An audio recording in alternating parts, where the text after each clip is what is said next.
I caught my husband in my neighbor's bedroom. My name is Emily, and I thought I had the perfect marriage. My husband, Michael, and I had been married for 5 years. We laughed together, dreamed together, and planned to start a family.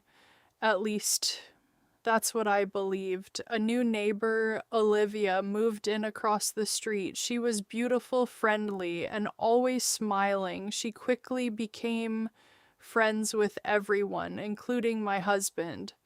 At first, I didn't think much about it. Michael said she was just a nice neighbor, but little things started changing. He stayed late at work. He smiled whenever his phone buzzed, and whenever I entered the room, he quickly locked his screen. One afternoon, I forgot my purse at home and returned unexpectedly. Michael's car wasn't in the driveway. I called him. "I'm still at work," he answered. Something didn't feel right. As I looked outside, I noticed his car parked in front of Olivia's house. My heart started racing.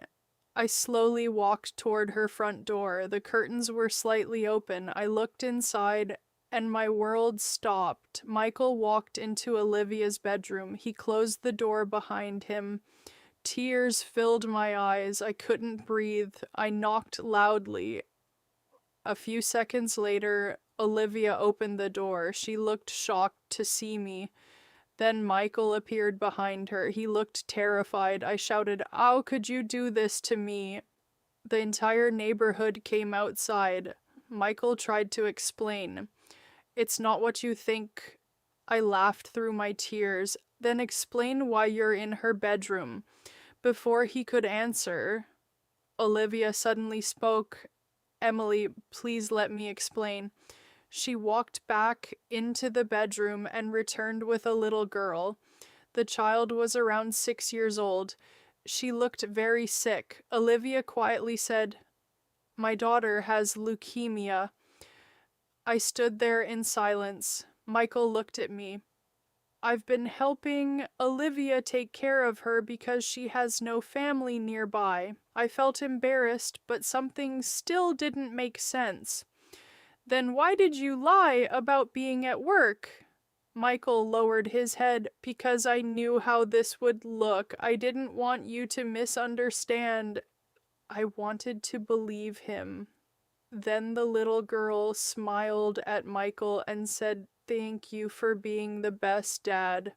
My heart shattered. I looked at Michael. He closed his eyes, then he whispered, "Emily, she's my daughter."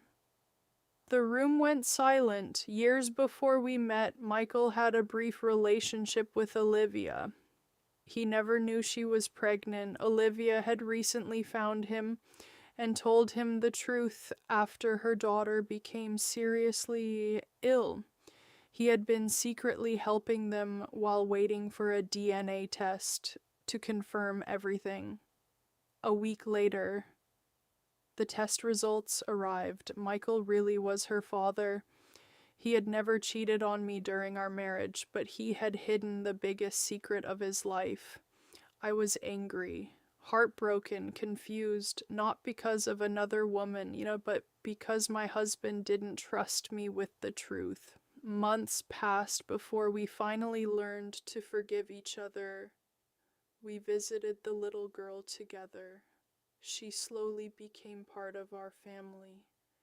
And I realized something important. Sometimes what looks like betrayal is actually a secret someone is too afraid to tell. But even when love is real, without honesty, trust can still be broken.